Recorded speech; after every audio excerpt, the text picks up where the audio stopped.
Tatlong senyales, Soy, na mag-cheat sa'yo yung babae na yan in the future.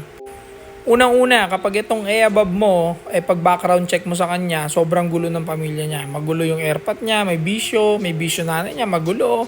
Alam mo yon, wala siyang airpot, mga ganun, di siya nagabayan na maayos, hindi niya nare-respeto airpot niya. Basta galing siya sa magulong background, magulong family, no? Puro chaos yung nangyayari sa mundo niya. Malamang chaos din tong chick na to at hindi to sanay sa peaceful na environment. Kaya maghahanap ng chaos to kasi chaotic chick to, okay?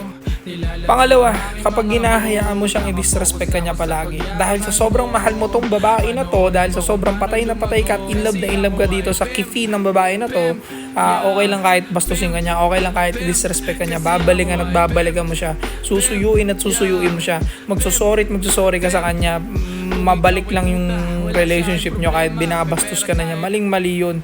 Kapag ginawa mo yun, mag-cheat yan. Maghahanap ng lalaking may boundaries yan. Maghahanap ng lalaking may respeto sa sarili niya. Ipagpapalit ka niyan. Tandaan mo kahit gaano mo pa kamahal yan. Kahit ibigay mo pa yung buwan, langit, dagat, araw, kahit ibigay mo pa yung Jupiter, Mars, Pluto, Saturn, lahat ibigay mo na, pagpapalit ka pa rin yan. Titikin pa rin na ibang cheesedog yan na mas maangas sa'yo.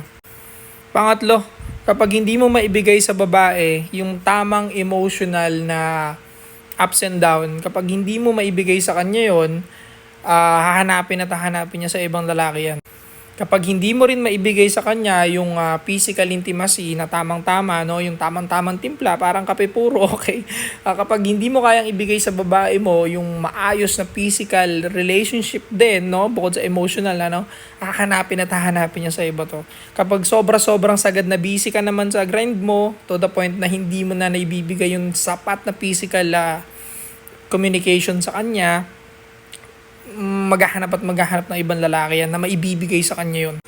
Ganon din sa emotional side, kapag hindi mo pinapakinggan yung mga daing niya, yung mga hinanaing niya, wala ka naman dapat gawin bukod sa solusyonan mo yun, papakinggan mo lang mostly mga babae, mga problema nila, mostly papakinggan mo lang. Yun lang talaga solusyon doon. Hindi naman lahat ng problema ng babae kailangan mong ganapan. Hindi. Yung karamihan doon, pakikinggan mo lang talaga kasi yung babae punong-puno ng drama talaga sa buhay.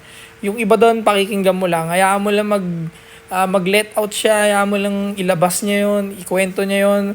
Mostly gumagaan na loob ng babae doon. Okay? Kapag yun hindi mo nagagampanan, hindi ka parang sponge na nag-absorb ng mga ganong niya, hahanapin niya rin yung iba, hanapin niya rin sa iba yun, hanapin niya sa lalaking marunong makinig. Okay?